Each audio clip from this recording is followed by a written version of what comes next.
Bismillahirrahmanirrahim. Assalamu alaikum, dear students. How are you? I hope you'd be fine. I'm here with new syllabus primary mathematics workbook 5A. This is chapter number 3 on page number 45. We have completed question number 1 and question number 2 on pages 45 and 46. And today we are going to do question number 3 on page number 47 of this book. तो इस question में हमें करना क्या है? We have to write an algebraic expression for each of the following statements. यहाँ पे कुछ स्टेटमेंट्स दी हुई हैं. अगेन हमें अलजेब्रिक एक्सप्रेशंस लिखना सीखना है, ठीक है, जैसे कि हम क्वेश्चन नंबर 1 और क्वेश्चन नंबर 2 में करते हुए आए थे. तो वीडियो को एंड तक ज़रूर देखिएगा. अच्छी लगे तो लाइक कर दीजिएगा और चैनल को ज़रूर सब्सक्राइब कर दीजिएगा अगर अभी तक सब्सक्राइब नहीं किया है. Question number 1 part A says, question number 3 part A says, Tom's father is 184 centimeter tall and Tom is P centimeter tall.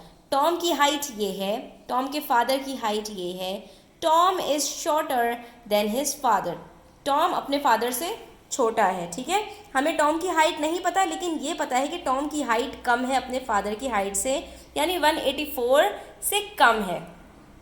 What is the difference in their heights? तो कितनी कम है या इन दोनों की हाइट में कितना डिफरेंस है, ये कैसे निकलेगा? डिफरेंस कहते हैं सब्ट्रैक्ट करने को. तो वेरी सिंपल, टॉम के फादर की हाइट 184 है, उसमें से सब्ट्रैक्ट करेंगे हम p को, तो हमें पता चल जाएगा कि टॉम की हाइट कितनी है.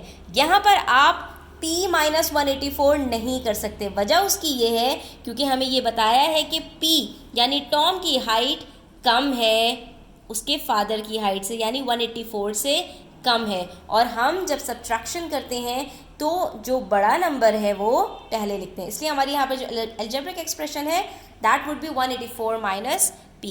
Number b, the length of each side of an equilateral triangle is q centimetre. Triangle है वो भी इक्विलेटरल है, यानी तीनों साइड्स बराबर हैं और उसकी हर साइड की जो लेंथ है वो क्या है? q centimetre. What is the perimeter of triangle? तो पेरीमीटर क्या होगा उसका?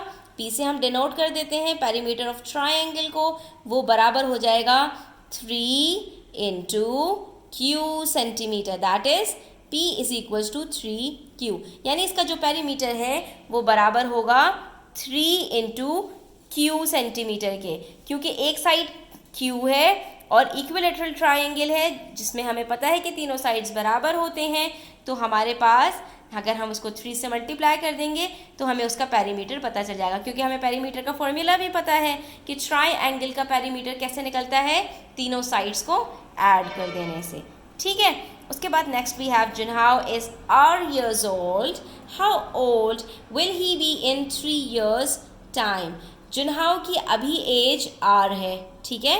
3 साल बाद यानी +3 कर दूं तो उसकी एज क्या होगी? r+3.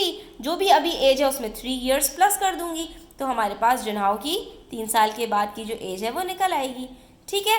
उसके बाद part D, there are t sheets of paper. एक नंबर ऑफ शीट्स है हमारे पास, वो कितनी है? t. Each sheet of paper is cut into 2 pieces. हर शीट को 2 पीसेस में कट कर दिया. How many pieces of paper are there all together? अब कितने पीसेस ऑफ पेपर हो गए? शीट्स कितनी हैं? t. और हर शीट को 2 पीसेस में कट किया है, तो अब जो हमारे पास नंबर ऑफ शीट्स हैं वो क्या हो जाएंगी? 2t, ठीक है. उसके बाद next we have part E which says Priya is w years old now. Priya अभी w years की है. Priya is 3 times as old और एज हर कज़न. और अब प्रिया अपने कज़न से 3 गुना ज़्यादा बड़ी है, 3 times बड़ी है. यानी अगर उसके कज़न की एज 2 है तो प्रिया इज 2 इंटू 3 6 years old. अगर प्रिया के कज़न की एज 5 है तो प्रिया की एज 5 इंटू 3 15 years है, ठीक है. तो अब आप ये बता दीजिए how old was Priya's cousin 5 years ago. तो आप ये बताइए कि 5 साल पहले प्रिया के कज़न की एज क्या होगी? अभी प्रिया की कज़न की एज क्या है माय डियर स्टूडेंट्स? अभी प्रिया की एज कितनी है? w, ठीक है. और उसके कज़न की एज कितनी है? w/3, क्योंकि प्रिया की एज उसके कज़न से 3 टाइम्स ज़्यादा है, तो उसके कज़न की एज 3 टाइम्स कम होगी, यानी डिवाइड कर देंगे 3 से।